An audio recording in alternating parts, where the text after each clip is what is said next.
Welcome everyone to another edition of Bhakti Speaks. Hope you're all doing well. Originally, when we started this program in 2009 with Ram Dass, we had an agreement together, him and myself, that anything goes. We would bring up any subject matter, talk about anything, and just delve into a lot of the contemporary problems that are facing the aspirant, the spiritual seeker. And we continue to do that nowadays as well. Of course, if there's something that the interview does not want to get into, we're open and respectful of that as well. And today we have a very dear old friend of mine. I want you to welcome David Shapiro. And now let me make sure I got that spiritual name right. Nisimananda? Close enough. Welcome. If you don't mind, I'll call you David for the interview, but you can always refer to your spiritual name as we go along, all right? Welcome. I'm really happy to...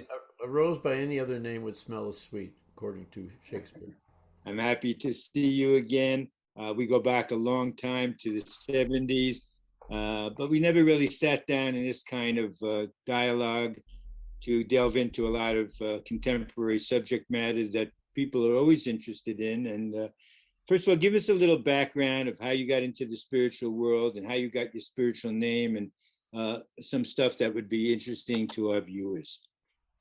Well, let's clarify that I'm not in the spiritual world, but I'm hopefully, trudging along the spiritual path.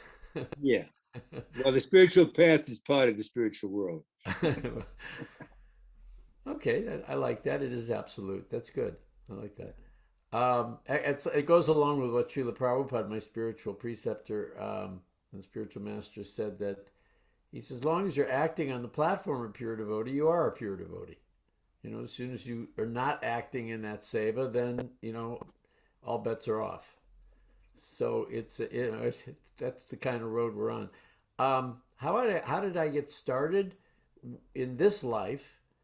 Was I was finishing up my degree, a master's degree in London at the London Film School, and I was been there for 2 years, and I was going to leave. I was scheduled to leave in 3 days back to Chicago, which was my home, and I saw in the Tottenham Court Road station there was somebody distributing magazines. Some woman dressed in some exotic clothes, and I figured I might as well be generous now and gave her 2 and 6 and took the magazine. And the steps that lead up to the surface streets there are very long, very steep. So as I was going up, I was looking at the cover of this magazine. It said, "Back to Godhead, Godhead is light, darkness is nescience, where there is light there is no nescience." And there was a picture of Krishna in his Tribhanga form with flute on the cover, and it was mesmerizing to me, and I just couldn't keep my eyes off it as I was kind of blindly walking up the steps and onto the street, and practically stepped into the path of an oncoming double-decker, and I had to just jump back to save myself. And this advertisement was going by me, and it said, "In your head, you know it's right." And it was kind of jarring. And then I went to my school, and the principal was carrying my diploma by circumstance. "Oh, David, here's your diploma from the School of Illusion." Now, I'd never heard her use that term before. So that was, kind of another synchronous event. And then I went to get my ticket to the charter company, and the guy who owned the charter company was in his office. He saw me. He waved his hand, "Come on back." He said, "When I was your age, I had a very profound spiritual experience, but I didn't take advantage of it." I don't know why he was saying that to me, but he ended up taking me to lunch and explaining how he missed his opportunity and I shouldn't miss my opportunity. So the next 3 days were just like one thing after the other. And by the time I got on the plane, still with that magazine, I was really flummoxed. I was just relieved that, these events of communication from some other world were going to hopefully be over. But as it turned out, there was a evangelical Christian lady sitting next to me, and she was preaching to me practically the entire 8-hour journey back to Chicago. And I couldn't wait to get off the plane. And I finally landed on the O'Hare Airport outside waiting for my sister to pick me up. It was a nice, warm spring afternoon. Everybody had left. I was there alone. My sister hadn't come. I realized she must have had the wrong data. So I figured I'll just take the bus and it'll drop me at my mother's. At that point, out of nowhere, a young woman, came up to me, which didn't happen in my life. I was not a magnet, for young ladies. And she said, "Can I give you a ride?" And in those days, in 1971, you're just you splurt out whatever's on your mind. It's all unedited. That was the kind of the modus operandi of the youth that we were growing up with. I said, "Well, I was really curious about this Hare Krishna place. They have an address in this magazine. I was going to have my sister take me there, but since she didn't pick me up, I'm just going to take the bus. It drops me right off at my mother's." And this girl looked at me. She says, "Oh, yeah, I've heard about them. You wait here. I'll get my car and I'll take you there." It's okay, because I really kind of wanted this whole episode to end. But she ended up, despite my prayers for the bus to come, coming and getting me, taking me all the way to this place, which was on the west side of Chicago in a very rough neighborhood on the second floor of a brownstone. I said, I got 2 years of my belongings here. I can't leave them in the car. They might get stolen. So we took all of my bags, took them up to the second floor, landing up the stairs. It's around 7 at night now. Knocked on the door. Door opens. And just like in the movies, it's just like this billowing of incense just covered us. And this young girl said, "Oh, welcome. We're just having Bhagavad Gita class. Come on in. Put your stuff over here." And I sat down with this girl and we listened to this class about the second chapter of the Gita that, you're not the body. Never was a time I did not exist, nor you, nor all these kings. And I was just really taken by the profound wisdom that nobody else had told me in my life. And by the time that was over and they served the hot milk cooked with bananas and lots of sugar and I was kind of relaxed, the girl said, "Well, I got to go now." It's around 9 o'clock. I said, "Well, what about taking me home?" She says, "Oh, I can't. I got to run." And this other Hare Krishna devotee, Mataji, she said to me, "Well, why don't you got all your stuff here. You can just stay the night and, go in the morning." And turned out I never left in the morning because that's when I joined. Tricked into joining. What did you actually join? Well, at that time, ISKCON was embryonic relatively, although it had expanded. We already had the success of the Radha Krishna album that George Harrison produced. One second there. When you mention certain names and stuff like that, I need you to please, for my viewers, to be a little bit more clear on what is the ISKCON movement. Okay. Got it. Yeah. You can ask me that question again. I already did. What is when you mentioned you joined the ISKCON movement, what is that exactly? Well, that was a question I had at the time. Who were these people and what were they representing? Right. They presented themselves as part of an international movement to spread Krishna consciousness.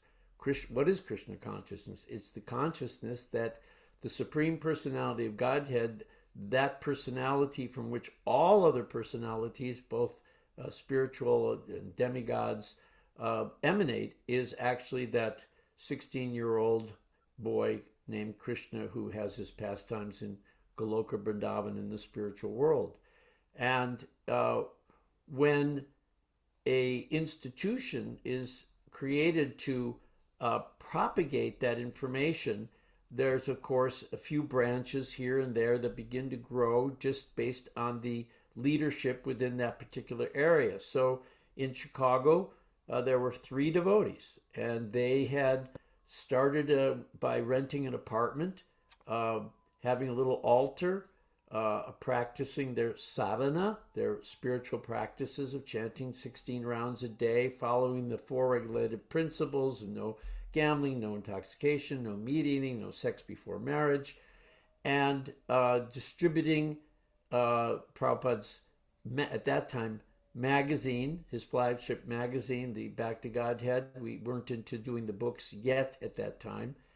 And our main occupation was Harinam, going down to Staten, Washington, in the middle of the downtown Chicago, and chanting Hare Krishna, handing out cards, inviting people to our Sunday feast for about 6 to 8 hours per day. And that was, what I was introduced to as this is the Yuga Dharma. This is the actual practice in this age of Kali. This is the easiest way by which one can actually go purify the heart and develop their love of God. And I was all in. Now, you're not talking about a religion here, are you? We're not talking religion when we talk about spiritual journeys.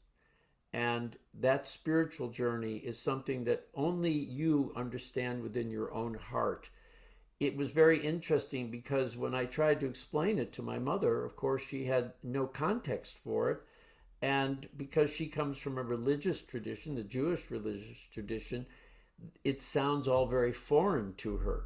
Although as the years have gone by, we can see that there's so many similarities in the actual practices of all religions, which have aspects of spirituality to them. Real spirituality, of course, you and I both know, is non-sectarian.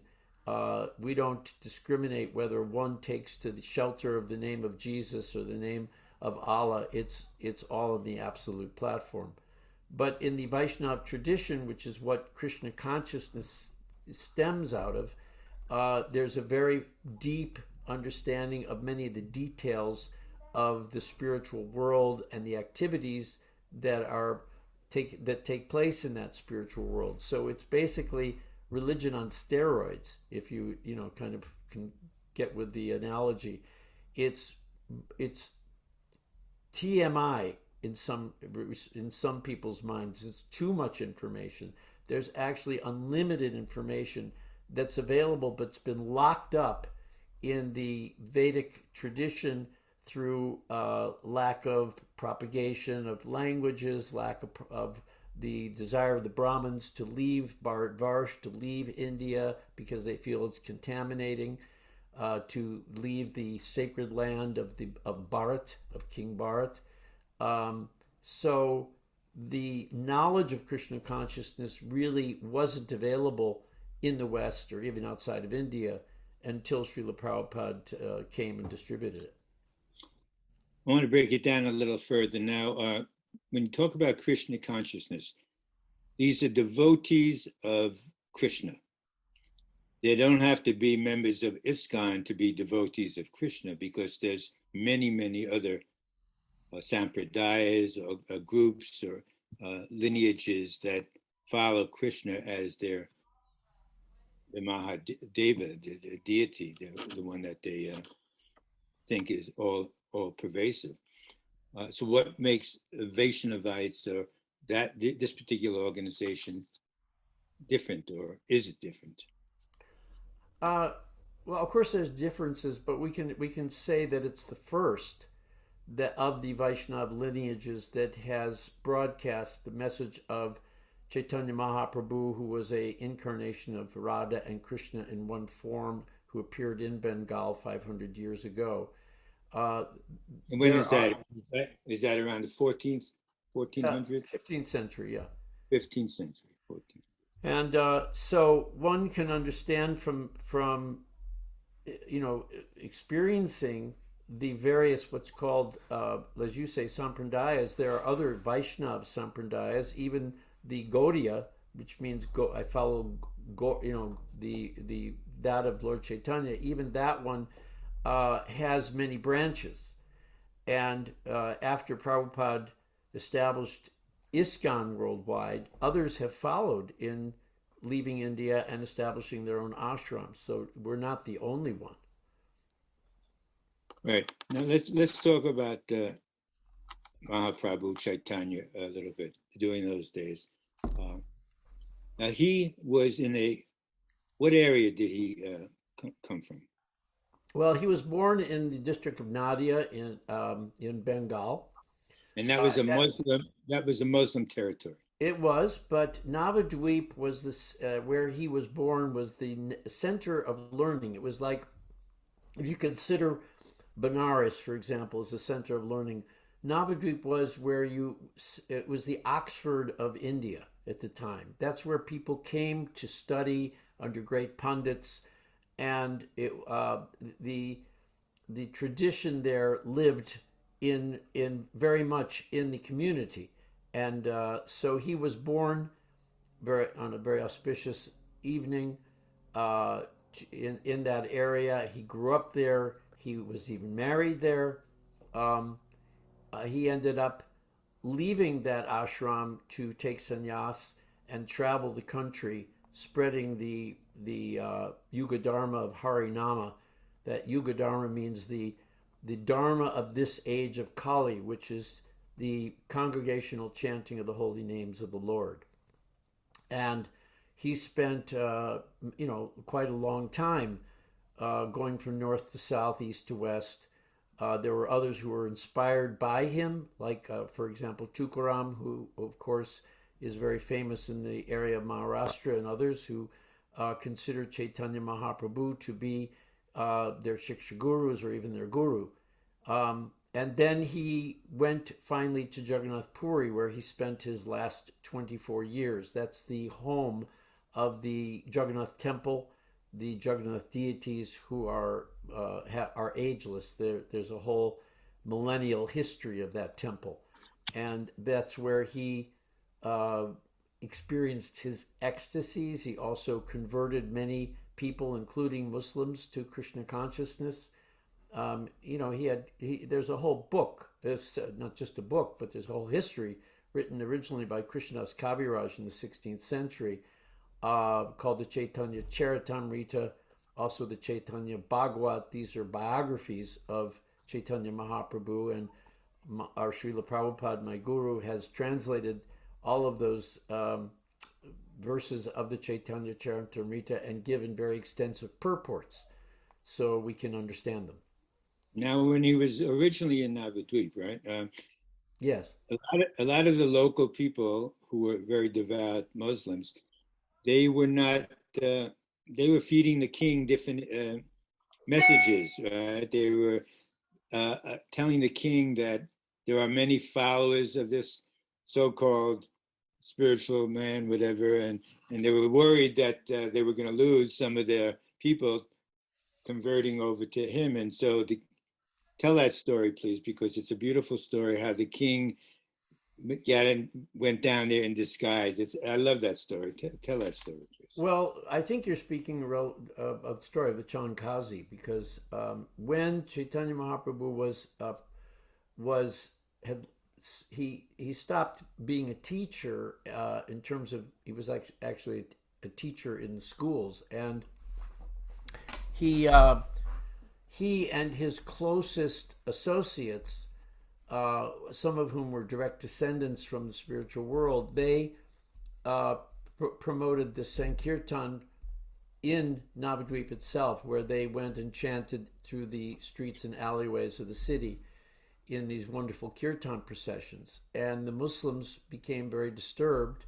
The Chankazi was in charge of the area, and when he heard about it, he sent his men to stop them violently. And in fact, the brother of Lord Chaitanya, Nityananda, was stoned, and Lord Chaitanya became infuriated. But his fury was turned into compassion.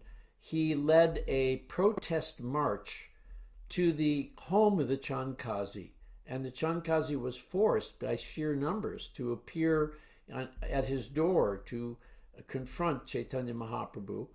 And they talked for quite a while. And after that talk, the Chandkazi became a convert to Vaishnavism. And the Sankirtan movement was able to continue there. So it was a it was a very miraculous event, and it then kind of allowed the explosion of the Harinam movement to take place, not just in Bengal but throughout the Indian subcontinent. So he was considered to be an incarnation of Krishna himself. Well, it's a beautiful understanding that is given in the Chaitanya Charitamrita, who is really Chaitanya Mahaprabhu, because he was a very beautiful character. He was tall, he had eyes back practically to the back of his ear, to the front of his ears. His limbs were graceful. He was a perfect dancer. He was a brilliant scholar. He had all good qualities, and he was a golden complexion. And those who are spiritually advanced realize they revealed that actually Chaitanya, and even Chaitanya Mahaprabhu revealed this to Sarvabhauma Bhattacharya later on in Jagannath Puri by showing him his forms. He actually is Krishna and Radha in one form. And the way it's explained is so beautiful, because God himself, Krishna, cannot really experience what the love of his devotee is for him. And that's the only thing he can't do.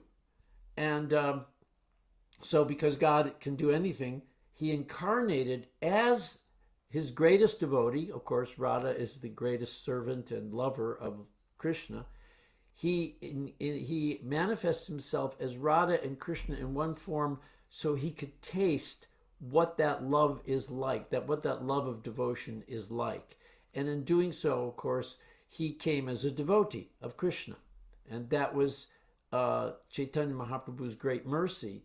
Then that's why we can take shelter of Chaitanya Mahaprabhu, because he actually is considered the most magnanimous of all of the incarnations, because he's what's called in Sanskrit Patita Pavan. His pastime is to take the most fallen, the Malechas and Yavanas of this world, and lift them up to the highest position. That's his joy. So that's Chaitanya Mahaprabhu in a nutshell. But he did reveal that form in his Satbuj form. He revealed it to a very hardcore impersonalist who really rested his whole philosophy on Shankaracharya's revelations in the 12th century.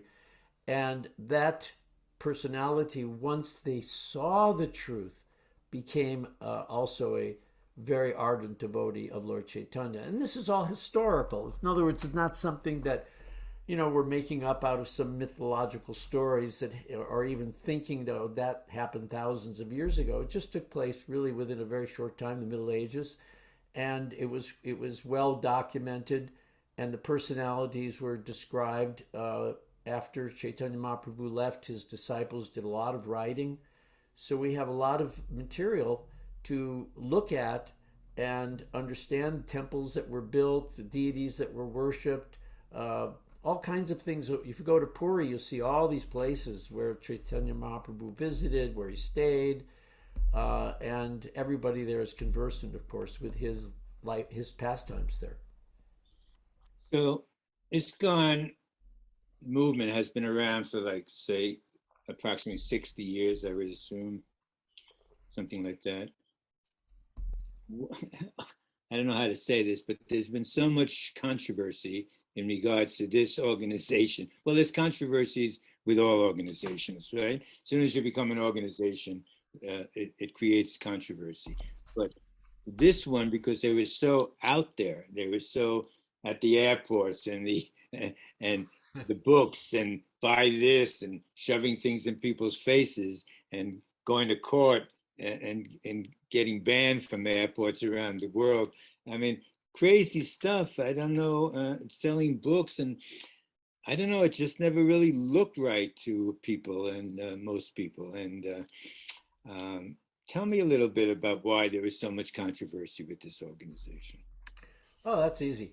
First of all, uh, Chaitanya Mahaprabhu's movement is not something that started in 1965 when Prabhupada came to America, left for America. He arrived in 66. Um, it really began with Chaitanya Mahaprabhu.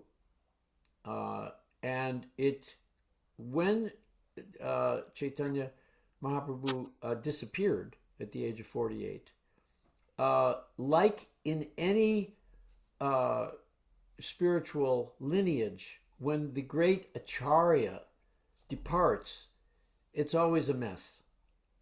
So, for example, Prabhupada was with us from 66 to 77. Now, how many, that's just 11 years. That's not much. Right. And we have now how many years of history? Over 50.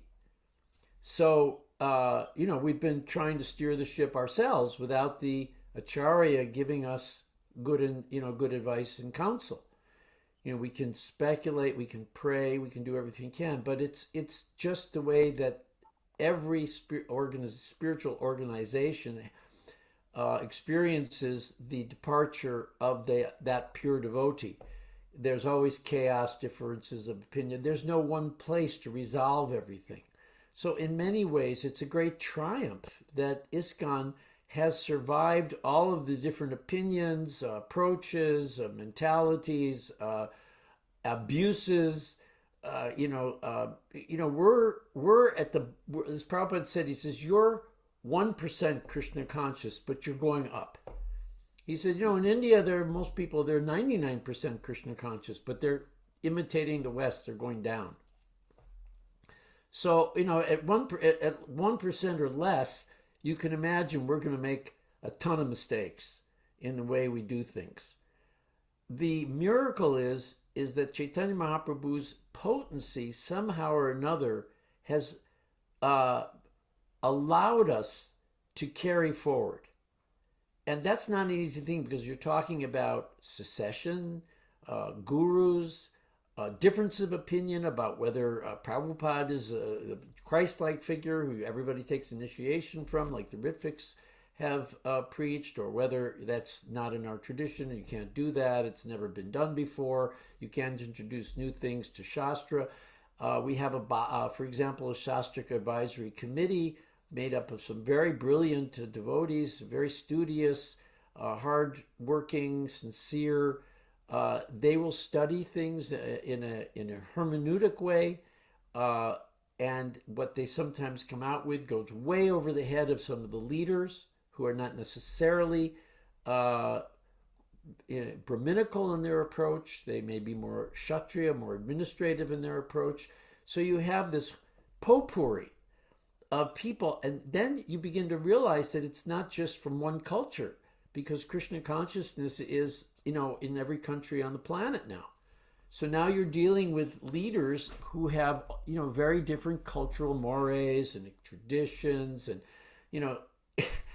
it's really, like trying to hold something in your hands when your hands have been greased. It's very difficult. So yes, there's been a lot of bumps and grinds, but at the same time, I think if you look at the whole picture, you go, wow, they made it this far. Let's see if they can do another 50. So when your Acharya left his body, what year was that? 77? 77, November. Where was that? In Vrindavan? Yes, in the holy sacred home of Vrindavan. That's where most of this organization takes place, in that particular area? Not really. Or No, not at all. It's interesting because Prabhupada, before he started ISKCON, after he had taken Vanapras, left and basically left the family, he's tried to start a center in India, in Jhansi. He tried some other to do other things. He finally found himself in Vrindavan, at a very holy place, the Radha Damodar temple, where he wrote his ecstasies. He began writing his Bhakti Gita magazine back in the 40s, He would distribute it himself in Delhi, take a bus there, distribute it, come back. He didn't have any money. He was a mendicant, basically. And he started compiling the Srimad Bhagavatam in English because his spiritual master had given him the instruction to preach Krishna consciousness to the Western world. But by age 69, he hadn't gotten anybody to sponsor him to go to America. Everybody thought he was too old and a fool and this, that, and the other. So he prepared for the trip. He hadn't done all of his translating yet. He'd just done the first 3 volumes of the Bhagavatam and had a manuscript of the Gita, which that manuscript was later stolen in New York, where he was staying in a Bowery, and then he had to rewrite the whole thing. It wasn't an easy journey. But, he carried on in the faith that his instruction given by his spiritual master would bear fruit. And, you're always on the edge with that. You're never 100% certain that what you're doing or the direction you're heading is the right one. So, that's really a person who's very much always dependent on the mercy of Krishna. And, that's where we're going to be at the time of death anyway. We're going to be completely dependent on Krishna because nobody can help you once you begin that journey from this body to the next. And I think that one of the greatest lessons that we can learn from how he carried forward after, he had 40 years of that instruction sitting with him, and he couldn't manifest it. First, he had to finish his family life out, and then he tried to do something in India, didn't work out. Then he couldn't get passage. Then he finally got passage on his freighter. Then he had 2 heart attacks on the freighter. Then he finally gets to America, and he's got. What year was that? 1966. He arrives in New York. Yeah. With how much money? He had 12 rupees, I think. And he 12 had rupees, and he had a trunk load of his books. And he had the idea that he would sell his books, and that would fund him maybe for a month. He spoke about his arrival. He said first they pulled into Boston first, and the immigration officer came on, and he asked, well, how much time do you want for your visa? And Prabhupada thought to himself, as he described, he said, well, I've got a month that I'll stay at Butler, Pennsylvania with this family that has sponsored me, and then at most, if I sell a few books, I'll have another month, to do whatever work I can do. So he said 2 months. Yeah, okay, boom, 2 months. You got 2 months, 60 days. And, he went to Butler, and then that, after that it kind of played out, and he couldn't speak at any more high schools or this or that.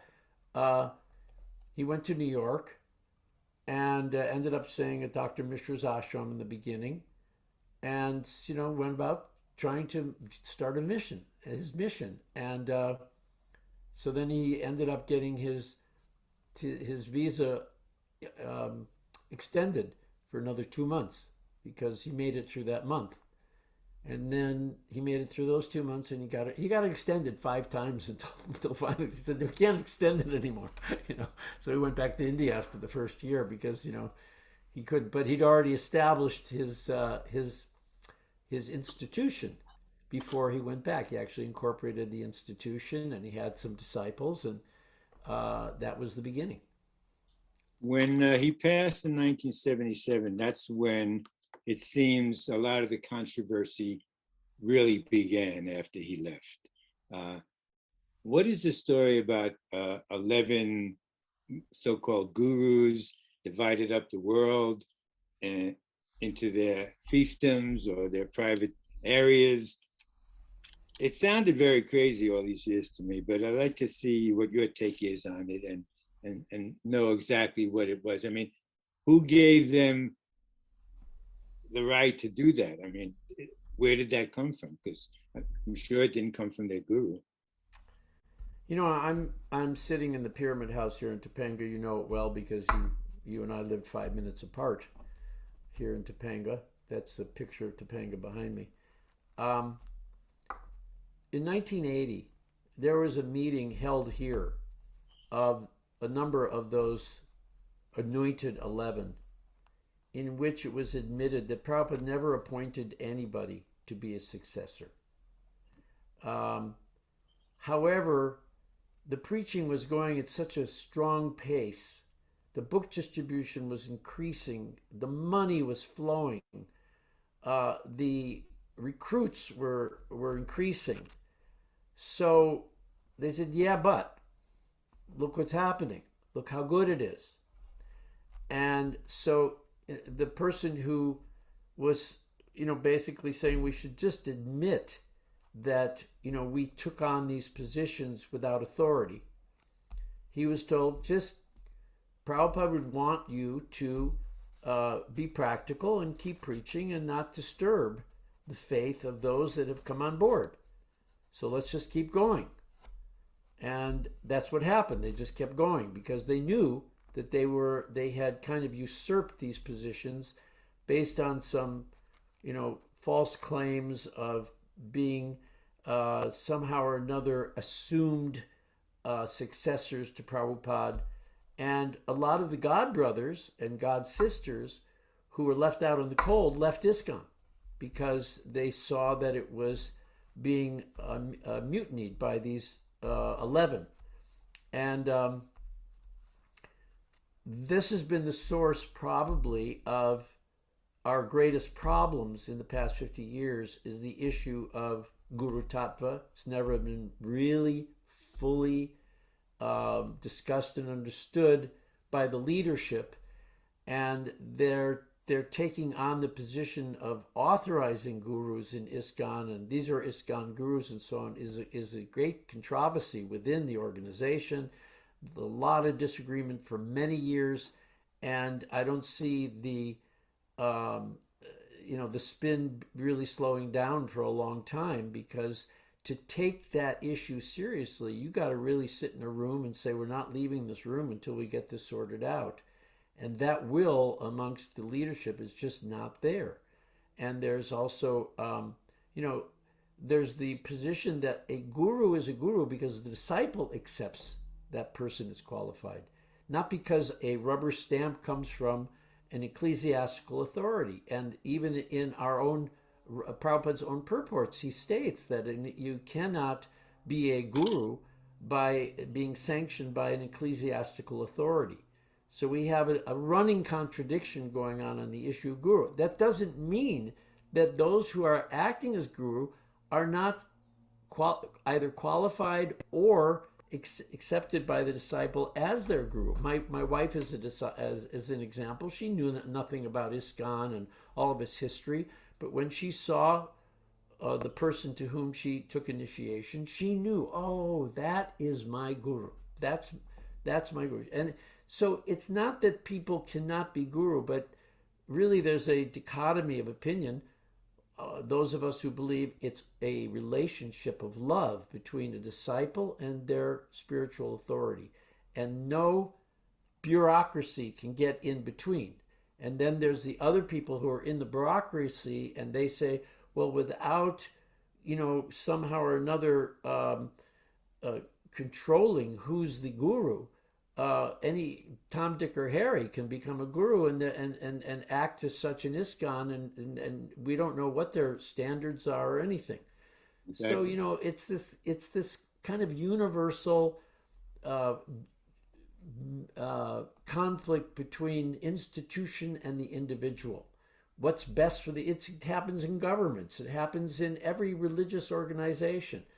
It just goes with the territory, and somehow, we've survived it so far, but I'm not so certain that it's going to be long-lasting unless we get it straight.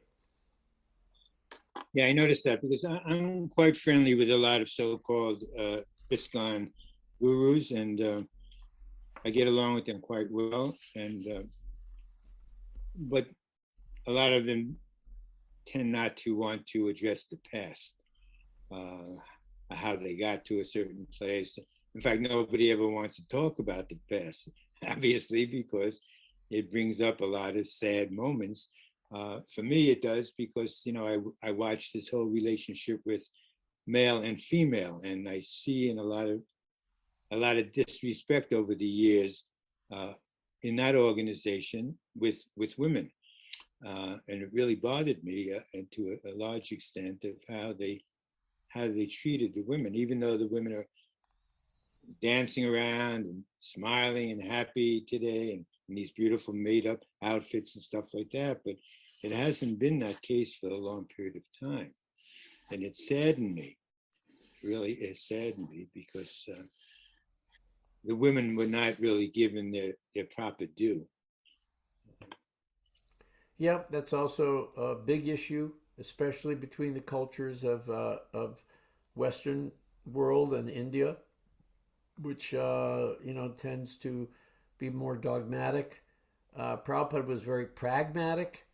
I remember when he was sharing a apartment with a drug user down in the Bowery, and they had the same refrigerator. And Prabhupada was talking about how this person kept meat in the refrigerator, and Prabhupada said, I had to keep my food in the same refrigerator where he kept his meat, which of course, you can imagine from a very high-class Bengali renunciate, that it would feel very contaminating. I know in my house, we don't even allow onion and garlic in the refrigerator. So, and then Prabhupada, his comment about it was, but what could I do? It's just, okay, you kind of work with the circumstances, And I think that there's that attitude about how Srila Prabhupada dealt with things and the issues of male, female. Okay, there may have been all of these restrictions in Indian society, but Prabhupada came west and saw the situation as it was, and he said, okay, kind of put up his hands and said, let's work with what we got. And if there's an egalitarianism here, he may write in his books a more along the lines of traditional Shastric practices, but in the way in which he practically applied things, it was he treated men and women very similarly. Although he never, of course, made a woman into a sannyasi, so he had some red lines. Would he make women or allow women to be gurus? Anybody's guess. He seemed like he mentioned in a number of places he would. My boys and girls, they will become guru. He said many times. Would it be a shiksha guru, a diksha guru, initiating guru? There's arguments on that level. It goes so deep, with some people. And there are those of us who are much more just mellow. We just chill out. It's not that important. It's a detail of spiritual life. It is not a principle. Principles of spiritual life are do your sadhana, follow the four regulated principles. But all the other things, don't sweat the small stuff. This is big time. You're talking about you're going to an airport at the time of your death, and there's going to be this destination, that destination, this destination. Where do you want to go? Which door do you want to enter? Which plane are you getting on? These are the big questions, big issues that we have to think about. You mentioned Diksha and Shiksha gurus. Can you explain those definitions? Yes, the Diksha guru is what's called the initiating guru. It does the perfunctory ritualistic rites. The Shiksha guru is the instructing guru. It's somebody who I look up to, I respect, I hear from, I take advice and counsel from them. That could be the same person. You can have many Shiksha gurus, but you can only have one Diksha guru. But does that mean the Diksha guru is that person to whom, this is my life and soul? In our tradition, not necessarily. It's, there's a lot of different examples in our scriptures of even gurus seeing their disciples exceed them in their advancement and being very, very pleased. There's also mentioned in, I think it's the Hari Bhakti Vilas, one of the Vaishnava literatures, where if your guru falls down, that the disciple tries to help the guru. It's not that you abandon the guru. The material world is precarious. There's a lot of enticements. So even if the guru falls prey to some of them, that the compassion that exists within the system far exceeds the dogmatism that seems prevalent when you're just reading on the surface. And I think that that defines really spiritual advancement. How much are you actually feeling like you want to be of service to your fellow your fellow travelers on this path in the spiritual life? You know, when you become humble, you really don't make a lot of distinctions between which path, which people, what position. You're kind of like this character that of Judd Bart in the Bhagavatam, who was just acting deaf and dumb, so he didn't have to relate with people in the material world, but he was actually very, very advanced. And when the time came, he was able to give shiksha initiation, in a sense, to the king, who he was asked to help carry his palanquin. So you never know who's actually very advanced. Some of the least known devotees in ISKCON and elsewhere are some of the most advanced. Not the leaders who are GBCs or regional secretaries or the rest. And that's for each individual to discover for themselves and find those people that inspire you and enlighten you and make you feel like your spiritual life is full of joy. That's what I do. And I have to say that circle is not very big. I agree. I want to talk about the japa malas because, of course, everyone sees Hare Krishnas walk around with the bag, I would call it, around their neck, and inside is their malas. And then other groups are just open and have their malas out and doing their japa, regardless if anybody sees them or not. What is the background of that? Why is it kept inside that bag? Well, the idea of japa is to engage all the senses, so that the senses are not engaged in maya or illusion. So you're engaging the ear, of course, by hearing. You're engaging the tongue by chanting, and you're engaging the sense of touch by having your fingers on the mala. And the mala generally is preferably tulsi, so you're associating with the pure devotee, so that's sangha. So for all these reasons, you're engaging yourself in the process of engaging your senses in glorifying the name of the Lord.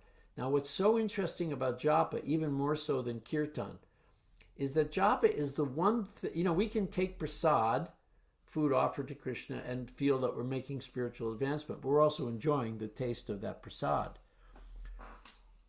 We may, let's say, like to design deity clothes, and we use our creative faculties to do that and sew and do the design, and we get some pleasure from that because that's our propensity.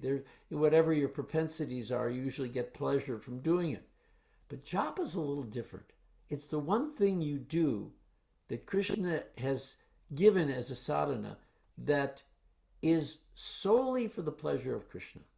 You don't get much in the beginning, much pleasure out of japa, although I have to say my wife does, but most of us don't, or at least don't in the beginning.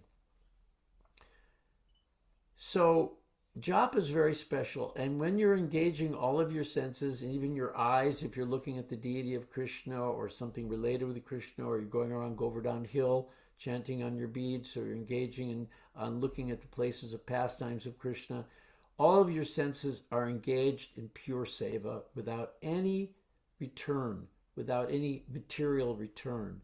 And the japa beads serve that purpose, to engage your sense, almost all of your senses in that way. I've used my japa to keep my mind focused on the divine, and also a good entryway into my meditative state, which I recommend to people. I want to segue into another important topic. We don't have too much time. I'd like to talk a little bit about the Bhagavad Gita, because that has been one of the mainstay books of all time, translated in every religion, every country in the world, practically, and by so many different authors. what, why do you think this particular book, the Bhagavad Gita, is so important that it, and even down to Einstein and everybody, the guy who developed the nuclear bomb, I forgot who that was. Oppenheimer. Yeah, who made a quote from that. What did he say about the bomb coming from the Bhagavad Gita? He made a very interesting quote about. He quoted right from the Gita. I forget now which is the quote he said, but he quoted right from it.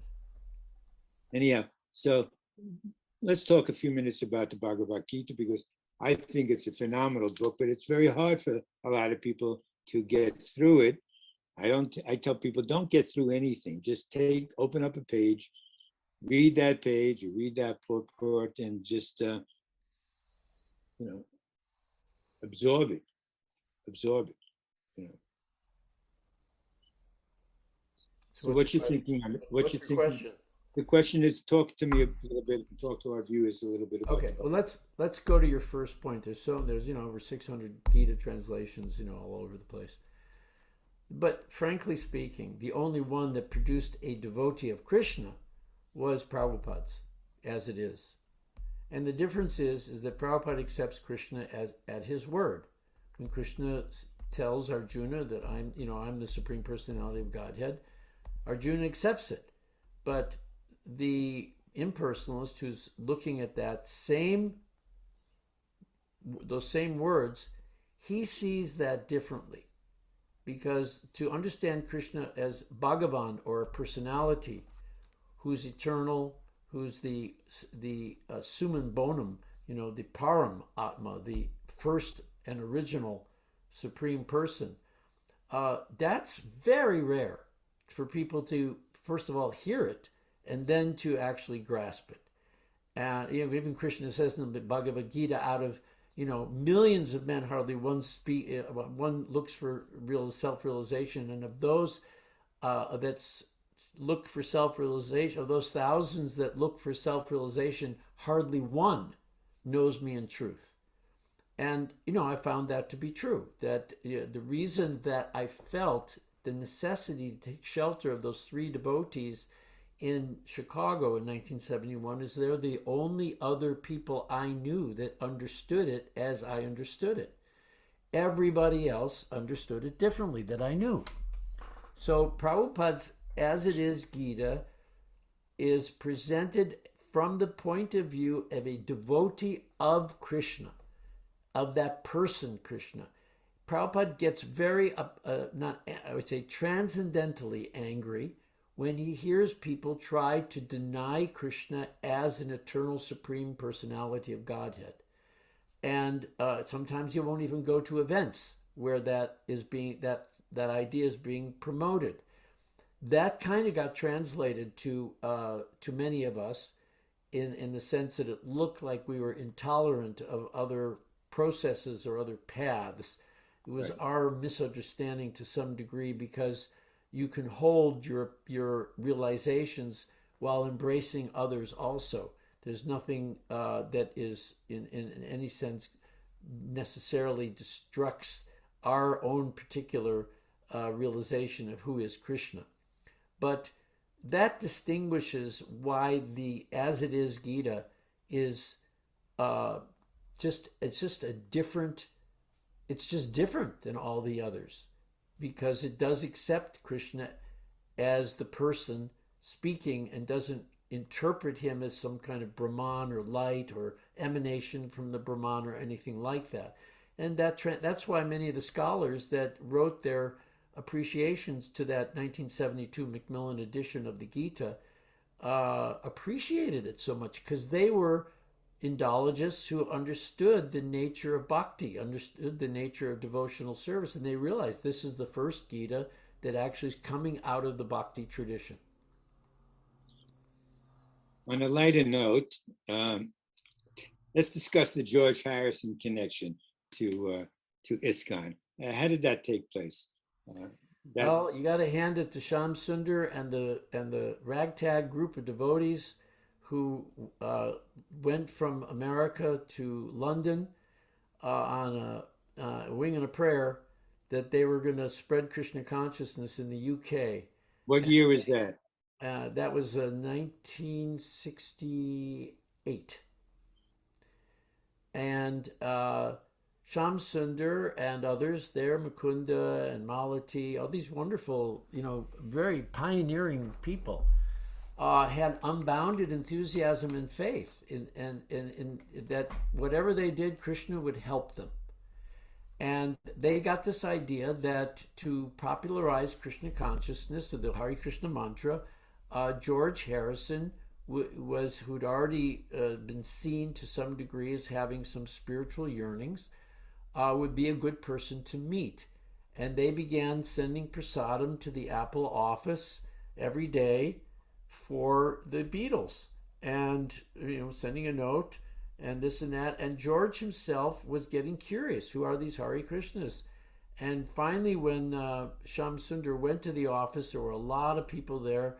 George saw him in the back and said, "Hey, I've been looking for you," and called him into his office, and they began a lifelong friendship.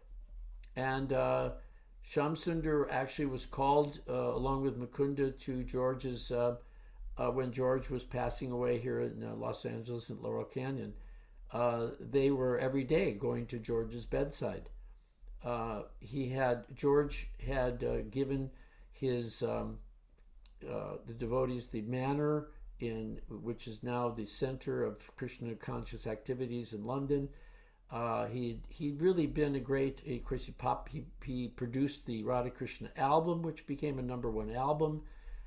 He asked Jamuna if she would leave the devotees, and he said, "I can make you into a big pop star." And she politely deferred, said, I prefer to just spread the teachings of my spiritual master. He was very much impressed by the devotees who came to London. It was really quite an extraordinary group, and they made friends with him on a real basis. It wasn't just on the basis of his money. And in fact, speaking of his money, there's a nice story in that regard where Prabhupada, who would come to stay with George had invited him there, he had asked Sham Sundar, please ask George to fund the Krishna book printing. Krishna book was Prabhupada's summary of the 10th canto of the Srimad Bhagavatam about the pastimes of Krishna. It was very intimate, and it's probably the finest piece of literature that I've read in the world. It's an amazing, amazing book of Krishna's pastimes and philosophy mixed together. And Shamsundar said, if I ask George for money, I'll be like every other person asking him for money, and he's going to just turn off. Prabhupada said, no, it'll be fine. Just ask him if he'll fund the book, the printing of the book. And Shamsundar was like, really didn't want to do it. So he was at George's house. They were at dinner one night, not with Prabhupada, just with Shamsundar. And, he kept hearing Prabhupada's voice in his mind. You have to ask George, And finally, he turned to George and he said, Srila Prabhupada would like to know if you would finance the publication of the Krishna book. It was a 2-volume set at the time. And George's face just turned so red and became so angry. He said, I knew it. I knew it. Just after money, I knew it. And at that moment, a bolt of lightning practically hit the house. It shook the whole house. All the lights went out. Everything went out. And they were all sitting there shocked, literally shocked. And after about a minute and a half, the lights came back on. And George looked over at Shamsundar and said, okay, yeah, I'll finance that book. I mean, there's so many stories like that, That's good. I mean, Prabhupada's his acumen for these things, his spiritual acumen, it was coming from another place. He knew, he just follow what I tell you to do. Everything will be perfect, That's wonderful. With that, we've run out of time, and I really want to thank you so much, David Shapiro. And it's been great. Appreciate it. And I hope that we can do this again, because I can see we can go on for hours and hours. You're a great storyteller, and I love hanging out with you and listening to you. And I appreciate you so much. And I'm sure our viewers got a lot out of this. And thank you all for tuning in. And hopefully we'll see you again soon sometime. And everyone stay well. Thank you so much. Hare Krishna. Thank you. Hare